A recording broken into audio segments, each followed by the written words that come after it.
গুরুত্বপূর্ণ একটি ইবাদত নিয়ে আলোচনা করব।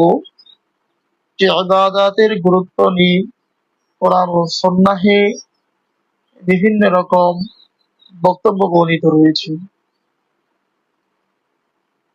সেই ইবাদতটি হলো ইতিকাফ। ইতিকাফ অত্যন্ত গুরুত্বপূর্ণ একটি ইবাদত। ২১ তারিখ রাত্র শুরু হওয়ার আগেই রমজানের শেষ দশকে ইতিকাফে বসতে হয়। ইতিকাফ শব্দের আবিধানিক অর্থ হলো হাবসুন, মানউন, আটক করা, নিষেধ করা।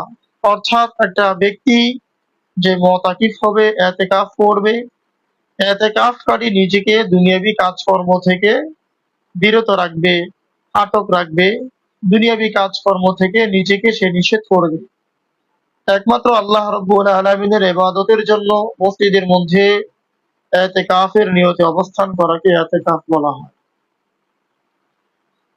ইতিকাফের ব্যাপারে কোরআনে কারীমের মধ্যে রব্বুল আলামিন বলেছেন, ওয়ালা তুবাশিরুহুন্না ওয়া আনতুম আকিফুনা ফিল মাসাজিদ। তোমরা ইতিকাফরত অবস্থায় তোমরা নিজেদের স্ত্রীদের সাথে মিলিত হয়ো না।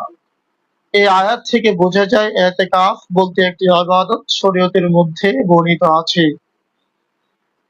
হযরত আয়েশা সিদ্দিকা রাদিয়াল্লাহু তাআলা আনহা থেকেও বর্ণিত আছে, আন্নান নবী সাল্লাল্লাহু আলাইহি ওয়াসাল্লাম কানা ইয়াতাকিফু ফিল আশরিল আওয়াখির মিন রমাদান হাত্তা তাওয়াফাহুল্লাহ। আল্লাহর রাসূল সাল্লাল্লাহু আলাইহি ওয়াসাল্লাম সারা জীবন মসজিদের মধ্যে ইতিকাফ করেছেন। রমজানের শেষ দশক মৃত্যু আগ পর্যন্ত ইতিকাফ করেছেন। কখনো রাসূল ইতিকাফ ছাড়েননি।